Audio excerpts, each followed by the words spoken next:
What do you think the average perception among people is about receiving calls from an unknown or unrecognized number, from a number that they don't necessarily recognize, even if it's got a local prefix? What do you think the perception is? Usually people run a subconscious pattern that if they're receiving a call from a number they don't recognize, it means it's bad. So they put their barriers up, right?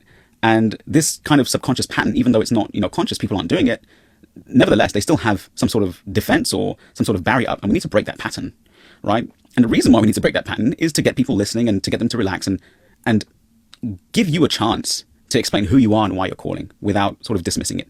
Because when someone has an idea of what they're going to do about a situation, it's sort of hard to take them out of that state unless you do something to break their pattern, what they thought they were going to do, right? And we do that by leveraging authority and using landmarks. Now, what does that mean? Let's talk about leveraging authority first. Doctors, they're people of authority. We listen to them, we respect them, and somewhat we depend on them. And we can leverage that authority to get people paying attention and listening to the call. For example, when a prospect answers the phone, you probably don't want to say something like, "Hey John, this is Craig calling from New Life Chiropractic." As opposed to that, you probably want to say something like, "Hey John, this is Craig calling from Dr. John's office." Now, why do you think that would be the case? Well, which one sounds more attention grabbing? The name of an ambiguous business they might not necessarily know, or the fact that they're receiving a call from a doctor, right? And you might say, well, they signed up for the ad, how come they don't know my practice name? Look, people, number one, they have lives, which we've been through so many times already at this point. People have so much going on in their lives, like the potential for them to remember even like the fact that they even signed up for something yesterday. Sometimes they really have to dig deep, honestly, regardless of how bad their issue is. What if they don't even know what chiropractic is, right? So receiving a call from a doctor's office is a lot more attention grabbing. So, definitely open with the doctor's name, right? Number two, using local landmarks. I should have said local there. So which one feels more attention grabbing here? New Life Chiropractic or Dr. John's office opposite the Whole Foods in town? Now, look, I know that sounds a bit weird, right?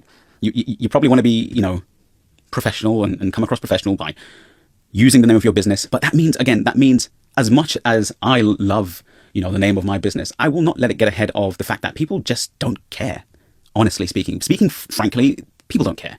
They want the outcome. They don't care what the name of your business is, right? And when on their side of the line, when, they were cleaning the house and in their head, they could be doing something better than speaking to someone they don't know, saying New Life Chiropractic isn't going to do you any favors. Saying the name of our business isn't going to do us any favors.